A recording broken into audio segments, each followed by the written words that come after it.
কৃষ্ণকলি আমি তারেই বলি, কালো তারে বলে গায়ের লোক। মেঘলা দিনে দেখেছিলেন মাঠে ও কালো মেয়ের কালো হরিণ চোখ। ঘোমটা মাথায় ছিল না তার মোটে, মুক্ত বেনি পিঠের পরে লোটে। কালো তা সে যতই কালো হোক, দেখেছি তার কালো হরিণ চোখ। রবীন্দ্রসঙ্গীতের শিক্ষক বা সঙ্গীতাচার্য হিসেবে তার পরিচয় খুব বেশি। আবার জনপ্রিয় বা বিশিষ্ট হিসেবে খ্যাত শিল্পীদের মধ্যেও তিনি অন্যতম। তার যে পরিচয় আমরা অনেকেই হয়তো জানি না, তিনি নৃত্যশিল্পীও বটে। শান্তিদেব ঘোষ।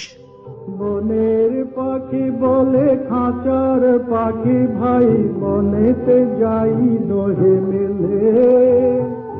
খাঁচার পাখি বলে বনের পাখি আয়, খাঁচায় থাকি নিরিবিলে। বনের পাখি বলে না আমি শিকলে ধরা নাহি দেব। খাঁচার পাখি বলে হায় আমি কেমনে বনে বাহিরিব। জন্ম 1910 সালের 7ই মে, প্রয়াণ 1999 1 ডিসেম্বর।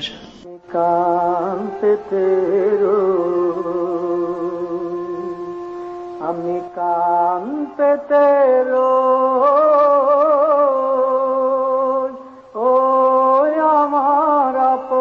শান্তিদেব ঘোষ সম্বন্ধে জানালেন বিশ্বভারতীর প্রাক্তন অধ্যাপক, রবীন্দ্র বিশেষজ্ঞ সোমেন্দ্রনাথ বন্দ্যোপাধ্যায়। আমি শান্তিনিকেতনে গিয়েছি 1942 সালের পরে।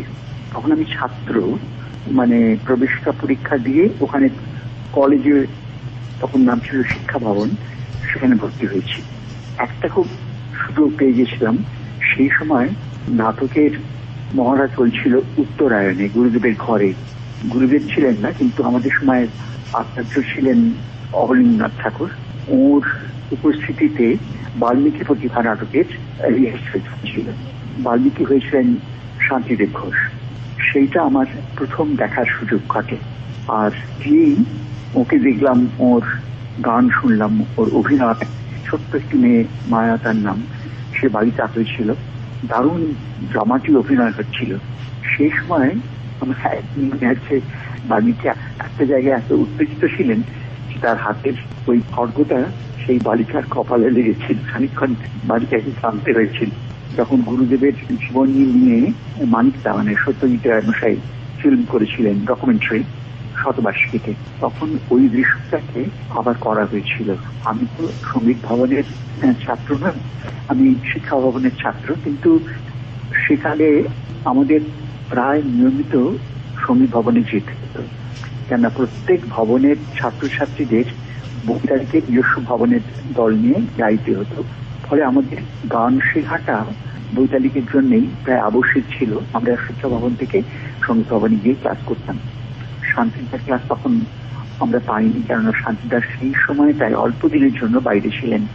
কিন্তু তারপরে শান্তিদার ফিরে আসার পরে ওকে প্রায় নিয়মিতই পেয়েছি।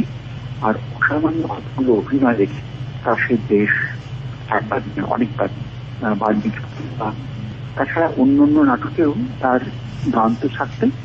আর তাছাড়া ক্লাসে ওকে পেয়েছি কখনো কখনো। গান শেখানোর ব্যাপারে একেবারে যাতে ছাত্রের গাওয়াটা ত্রুটিহীন হয়, নিখুঁত ভাবে সে গাইতে পারে, সে ব্যাপারে খুব সতর্ক থাকতেন। আর সুরে গন্ডগোল হলে বা একটু ছাত্রের তরফ থেকে বা ছাত্রীর তরফ থেকে অবহেলা ভীষণ চটে যেতেন।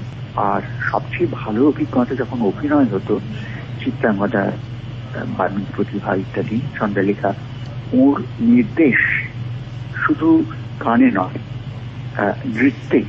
শান্তিদাকে গুরুদেব যখন শান্তিদানে নিয়োগ করলেন সঙ্গীত ভবনে, তখন তাকে দায়িত্ব দিয়েছেন শুধু গান শেখাবার দায়িত্ব নয়, নাচ শেখাবারও দায়িত্ব। শান্তিদেবকে রবীন্দ্রনাথ উপযুক্ত করে তোলার জন্য দক্ষিণ ভারতে পাঠিয়েছিলেন।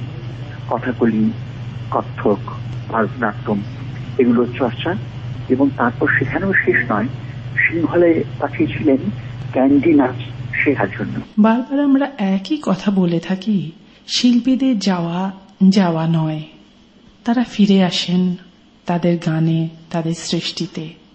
তারা থেকে যান আমাদের মনে, আমাদের মননে, আমাদের চিন্তায়। নতুন বাহু ধরে আসবো যাব চিরদিনের সেই গানে।